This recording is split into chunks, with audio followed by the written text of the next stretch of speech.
We are speaking now with Ivan Scannapiecoro, a research project officer of DG Research and Innovation.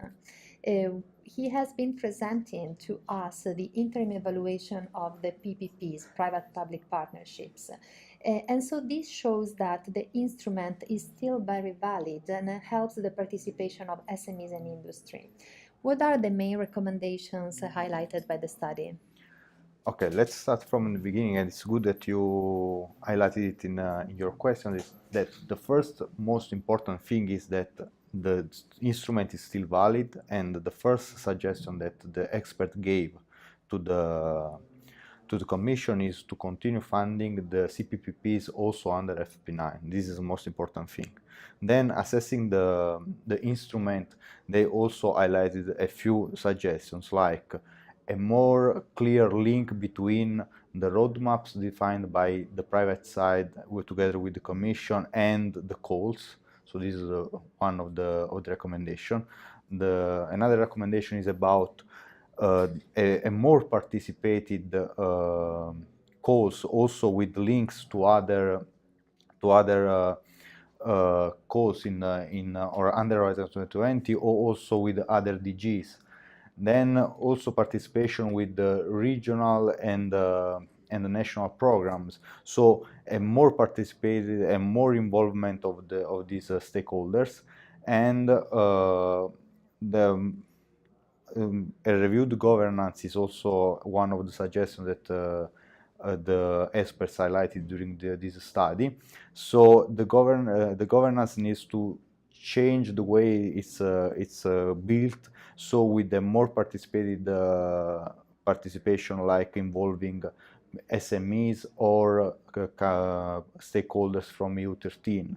So that in this way you avoid the risk of becoming, and it's very easy, to become a closed club. So to open up the participation within the governance.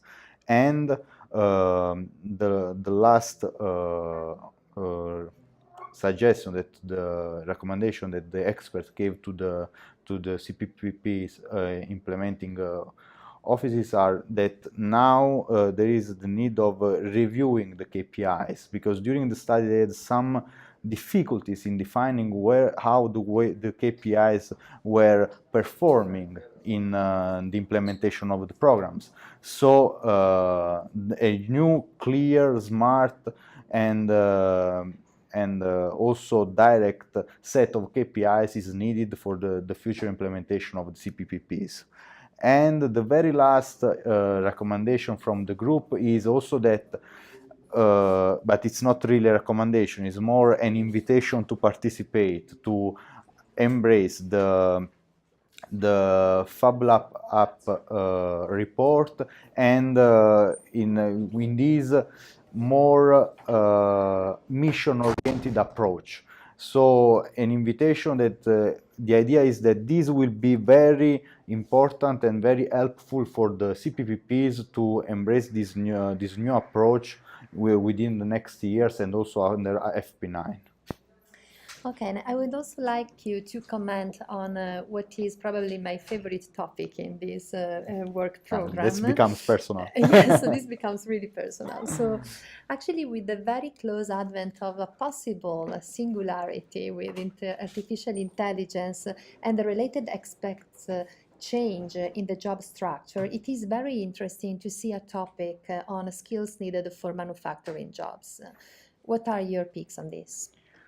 Okay, now the working within the factories is changing. It's changing a lot, also particularly to the upcoming Industry 4.0. So there is an higher digitization of the industry work, and so this is changing. And now the work profile are changing as well. So it's like an impact of the change of the work in the industry.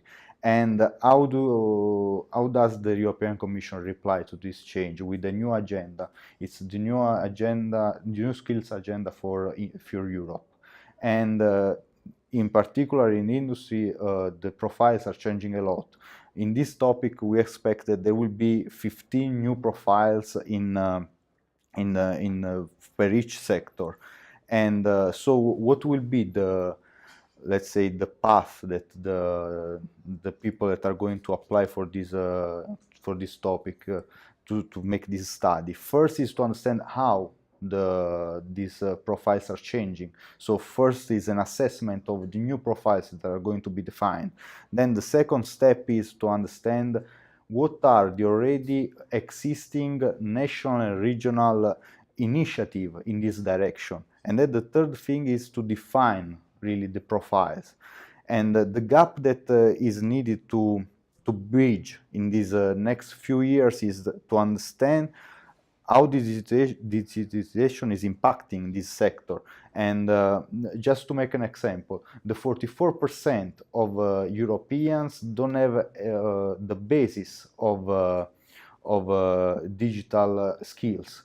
So we are speaking about 169 millions of people in Europe. So that's a very important challenge for the future, and I'm very happy that you raised the question about this topic that I also find very interesting.